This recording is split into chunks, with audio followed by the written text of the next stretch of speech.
সকল আজি তোমালোকৰ পৰীক্ষা পাঠটোৰ প্ৰশ্নখিনি চোৱাচোন।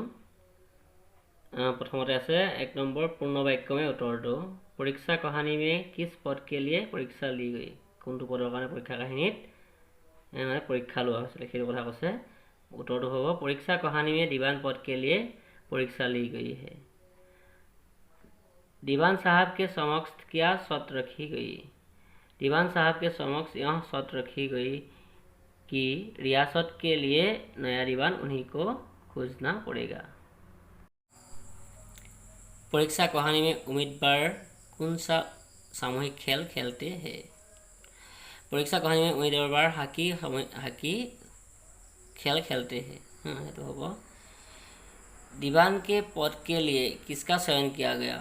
दीवान के पद के लिए पंडित जानकीनाथ का चयन किया गया। तार पाছত संक्षिप्त उत्तर दो 25टा शब्द लिखिब दिसे। दीवान सुजान सिंह ने महाराज से क्या प्रार्थना की और क्यों? दीवान सुजान सिंह ने महाराज से यह प्रार्थना की। दीनबंधु दास ने श्रीमान की सेवा 40 साल तक की। अब कुछ दिन परमात्मा की भी सेवा करने की आज्ञा चाहता हूँ क्योंकि अब अवस्था भी ढल गई। राज का संभालने की शक्ति नहीं रह गई। कहीं भूल चूक हो जाए तो बुढ़ापे में दाग लगे, सारी जिंदगी की निकनमी मिट्टी में मिल जाएंगे। उम्मीदवार विभिन्न प्रकार के अभिनय कैसे और क्यों कर रहे कैसे ये दीघल আছে। এই প্ৰশ্নটো অলপ ইমান ইম্পৰ্টেণ্ট নহয়, তথাপিও প্ৰশ্নটো उत्तर चुआ। सभी उम्मीदवार अपने जीवन को अपनी बुद्धि के अनुसार अच्छे रूप में दिखाने की कोशिश करता था। मिस्टर 9 बजे तक सोया करते थे। आजकल वे बगीचे में टहलते उषा के दर्शन करते थे। मिस्टर बो को हुक्का पीने की लत थी, मगर आजकल बहुत रात गए किबाड़ बंद करके अंधेरे में सिगरेट पीते थे। मिस्टर से उनके घरों पर नौकरों के नाक में दम था, लेकिन ये सज्जन आजकल आप और जनाब के बगैर नौकर से बातचीत नहीं करते थे। महाशय को नास्तिक थे, मगर आजकल उनकी धर्मनिष्ठा देखकर पंडित के पुजारी को पदच्युत हो जाने की शंका लगी रहती। मिस्टर लॉ को किताबों से घृणा थी, परंतु आजकल वे बड़े बड़े धर्मग्रंथ खोलकर पढ़ने में डूबे रहते थे। जिससे बात कीजिए वह सभी सदाचार का देवता मालूम होता था। नम्रता और सदाचार का देवता बोली कैसे लोग समझते थे कि 1 महीने के झंझट है, किसी तरह काट ले, कहीं कार्य सिद्ध हो जाए तो कौन पूछता है। ऐसे ही उम्मीदवार पद के लिए अभिनय कर रहे थे। एक उम्मीदवार ने गाड़ी वाले को की मदद कैसे की? हाकी खेलकर उम्मीदवार लोग आ रहे थे। उसी समय एक किसान अनाज से भरी हुई बैलगाड़ी लिए एक नाले में आया, पर नाले में कीचड़ था और कुछ चढ़ाई इतने की गाड़ी ऊपर न चढ़ सकती थी। किसान बैलों को ललकारता, कभी पहियों को हाथों से धकेलता, पर सब कोशिश बेकार हुई। किसान निराश होकर सहायता के लिए इधर उधर ताकता, मगर वहाँ कोई सहायक नजर न आता था। इसी बीच एक खिलाड़ी निकली जिसके हृदय में दया और साहस था। हाकी खेलते समय उनके पैरों में सूत लगने के कारण वह लंगड़ाता हुआ किसान के पास आकर देखा और उसे सब कुछ मालूम हो गया। तब किसान ने कहा, मैं तुम्हारी गाड़ी अभी निकाल दूं। किसान ने देखा एक कट्ठे हुए बदन का आदमी सामने खड़ा है। किसान ने डरकर कहा, हुजूर आपसे कैसे कहूँ? युवक ने कहा, क्यों नहीं कह सकते हैं। यह कहकर बहुत कोशिश की। इसके बाद गाड़ी कीचड़ से निकल गई। तब किसान ने हाथ जोड़कर कहा, आपने आज मुझे उबार लिया, नहीं तो सारी रात यहीं फंसा रहना पड़ता।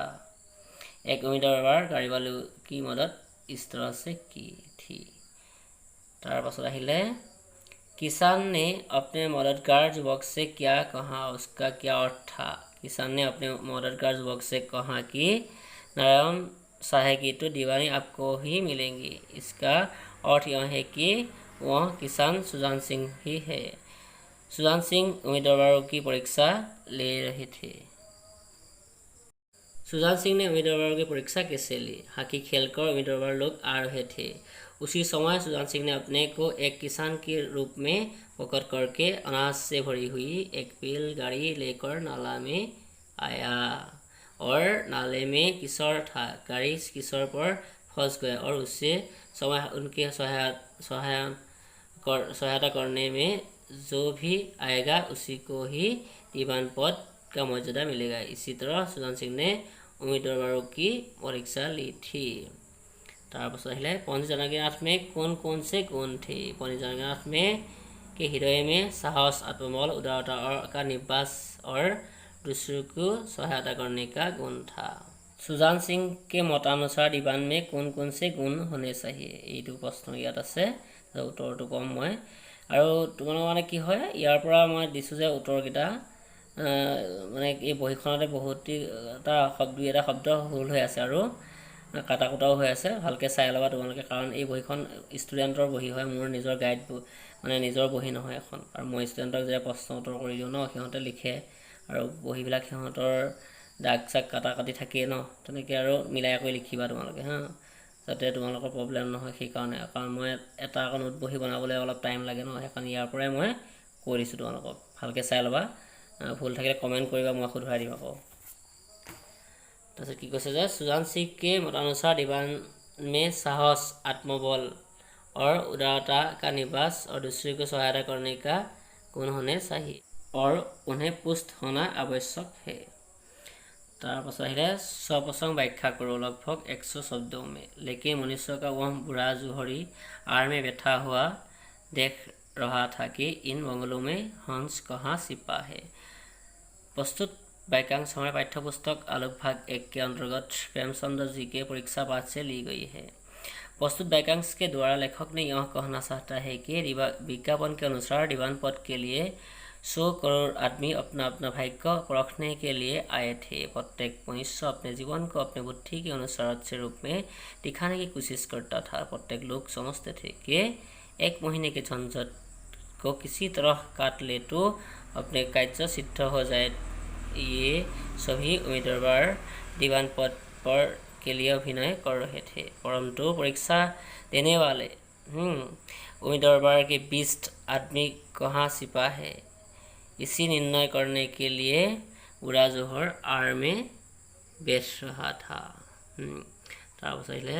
गहरी पानी में बैठने से मोती मिलता है। प्रस्तुत वाक्यांश हमारे पाठ्यपुस्तक आलोक भाग 1 के अंतर्गत प्रेमचंद जी के परीक्षा पाठ से ली गई है। प्रस्तुत वाक्यांश के द्वारा लेखक ने परीक्षा देने वाले उम्मीदवारों के बीच दीवान पद के लिए उपयुक्त व्यक्ति निर्णय के बारे में बताया गया है। सरदार सुजान सिंह ने दीवान पद के लिए उपयुक्त व्यक्ति निर्णय के लिए वे अपने को किसान रूप में लिया था। वे अनाज से भरा एक नाले में आया था। नाले में गहरा किशोर था, इसलिए गाड़ी ऊपर न चढ़ सकती थी। इसी समय उम्मीदवार लोग हॉकी खेलकर इधर आ रहा था। किसी ने भी उसकी सहायता करने के लिए नहीं आया था, परंतु एक उम्मीदवार लंगड़ाता हुआ धीरे धीरे किसान को सहायता करने के लिए आया था। उन आँखों में सत्कार था और इन आँखों में ईर्ष्या। प्रस्तुत वाक्यांश हमारे पाठ्यपुस्तक आलोक भाग 1 के अंतर्गत प्रेमचंद्र जी के परीक्षा पाठ से ली गई है। प्रस्तुत वाक्यांश के द्वारा लेखक ने यह कहना चाहता है कि निदान महीना पूरा होकर जब चुनाव के दिन पहुंचा तब उम्मीदवार लोग प्रातः काल से ही अपना किस्मत का फैसला सुनने के लिए उत्सुक हो रहे थे। प्रत्येक के चेहरे पर आशा और निराशा के रंग आते थे। संध्या समय राजा साहब का दरबार सजाया गया था। दरबार में शहर के रईस और धनाढ्य लोग, राजा के कर्मचारी और दीवान के उम्मीदवारों के समूह उपस्थित थे। इस सभा में सरदार सुजान सिंह ने दीवान पद के लिए पंडित जानकीनाथ की नाम घोषणा की, क्योंकि दीवान पद के लिए जो गुण आवश्यकता था वह सभी जानकीनाथ में था। इस घोषणा सुनकर दरबार में उपस्थित सभी लोगों ने जनगणनाथ की तरफ देखा। तरफ हो लगे रे। पराजित उम्मीदवारों के आंखें उधर उठी और इन आंखों में ईर्ष्या था और मगर जनगणनाथ की आंखों में उदार और सत्कार था। ইয়াতে তোমালোকৰ কিছুমান শব্দও ভুল হৈ আছে। মই মুখেৰে যেটো কৈ গৈছে সেইটো শুনি যাবা, তেনেকৈ লিখি যাবা। স্বাভাৱিক কথা বাৰু, ইয়াত থাকিব পাৰে দুই এটা শব্দ। किसान किसने किससे कहाँ लिखो, कहीं भूल चूक हो जाए तो बुढ़ापे में दाग लगे, सारी जिंदगी के निकनामी मिट्टी में मिल जाए, स्वराज सुजान सिंह ने महाराज से कहा था। मालूम होता है तुम यहाँ बड़ी देर से फंसे हुए हो, पंडित जनकनाथ ने किसान से कहा था। नारायण चाहेगी तो दीवानी आपको ही मिलेगी, किसान ने पंडित जनकनाथ से कहा था। তাৰপিছত গ্ৰামাৰ ভাগত কেইটামান দিছে, কেইটা চোৱাচোন ইম্পৰ্টেণ্ট কেইটা মই কৰিছোঁ। खिलाड़ी लोग बैठे दम ले रहे थे, सामान्य भूतकाल वर्तमानলৈ নিব দিছে। खिलाड़ी लोग बैठे दम ले रहे थे, हे সেইটো নিব লাগিব। लंबा आदमी सामने खड़ा है, पूर्ण भूतकाल নিব দিছে। लंबा आदमी सामने खड़ा था। ऐसे गुण वाले संसार में कम होते हैं, सामान्य भविष्यলৈ নিব দিছে। ऐसे गुण वाले संसार में कम होगे, হল এনেকৈ। নিচে লিখে शब्द को सन्धि करो। प्रश्नोजुग उत्तर प्रश्नोत्तर, बीरजुग इंद्र वीरेंद्र, गणजुग एस गणेश, सूर्यजुग उदय सूर्योदय, यथाजुग इच्छा यथेच्छा এনেকৈ। তাৰপিছত কৈছে বিলোম শব্দ লিখো। সজ্জন দুৰ্জন হ'ব, উপযুক্ত অনুপযুক্ত, উপস্থিতি অনুপস্থিতি, অপকাৰ উপকাৰ। এইকেইটাই হৈছে তোমালোকৰ দ্বিতীয় লেচন পৰীক্ষাৰ প্ৰশ্ন উত্তৰ আৰু গ্ৰামাৰ ভাগটো অলপ মানে দিয়া আছে। আৰু বাকী শব্দ অৰ্থবিলাক তোমালোকে চাবা আৰু ভালকৈ বুজিবলৈ চেষ্টা কৰিবা। কিবা ভুল থাকিব পাৰে কমেণ্ট কৰিবা। ধন্যবাদ আজিলৈ। নেক্সট তোমালোকক বাকী পাৰ্টটো পঢ়াম মই।